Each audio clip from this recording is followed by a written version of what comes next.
Cajon has seen big changes over the last couple of decades. The East County community found a new vitality and energy when thousands of immigrants discovered a new home.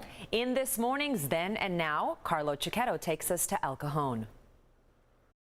It still looks very much like a small town. With more than 105,000 people in the city and growing neighborhoods just outside, El Cajon isn't much of a small town anymore. There's probably more to this community than you thought. Back in 1987, News 8's Connie Healy covered a city best known for the Mother Goose Parade and the heat. It gets real hot here sometimes. It's better than cold. Well, it's a little bit hotter out here in the summertime. It also had a rural vibe. The area was first settled in 1868 by the Lancashire family with the idea of subdividing it into wheat ranches. Agriculture would be the heart of commerce here for years, but change is inevitable, and it came to El Cajon in waves.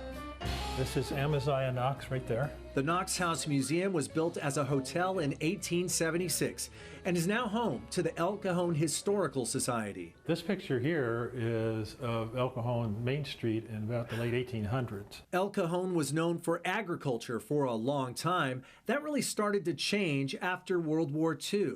Then between 50 and 60, I think that it ballooned to about 56,000. So there was a massive growth, I would say.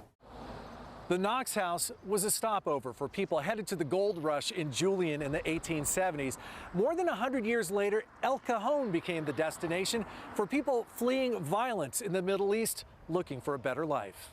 Chaldeans are in love with America because America saved our life. Mark Arabo was born in the USA. His parents fled war-torn Iraq in 1979. The Chaldean story is the immigrant story, a story where a community is welcomed from a far place around the world and welcomed with their faith and their food and their culture, but it's embraced. The Chaldean population, primarily Iraqi Christians fleeing persecution in the Middle East, exploded in and around El Cajon after the U.S. invaded Iraq in 2003. You can see and hear the impact almost anywhere you go. Any initial discomfort with the surge of Chaldeans seems to have faded. Chaldeans are great neighbors. They work hard. They don't get involved in gangs and drugs and crime. Their kids work hard. Everybody's working hard, and they're just great neighbors. I think the food also helps. I think food brings people together. We're going to try some fresh bread. And without a doubt, Perfection. Try this. you know, Chaldean food is delicious.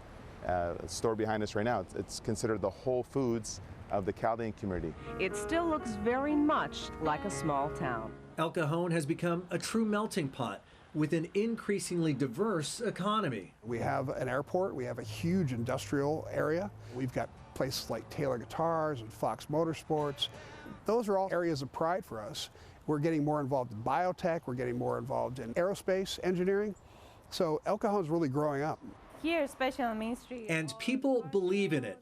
Yenny Flores shut down her first salon because of the pandemic, but is betting again on El Cajon with a brand new shop on Main Street. There's a lot of events going on the weekends. I love working next to restaurants where there's always live music and good food, you know, and that's what is nice about it, you know, that they come there and then they come see all the shops and walk around. If you don't live in El Cajon, you probably don't go there too often. I've lived in San Diego my whole life. I used to go to the Mother Goose Parade when I was a child, and there's a lot happening in El Cajon. People need to come and visit. You won't be able to visit for the Mother Goose Parade this year. It's virtual again. Even our own News 8 anchor, Carlo Cicchetto. But maybe when it's back to in-person, they'll let me be part of it again, like back in 2008. I love it. And we did find one thing in El Cajon that hasn't changed. It still gets really hot. It is a hot spot, but it's similar to Iraq, the warm weather, and so we're accustomed to it. Oh, you can get 110, 115 sometimes, but I'm glad I have AC.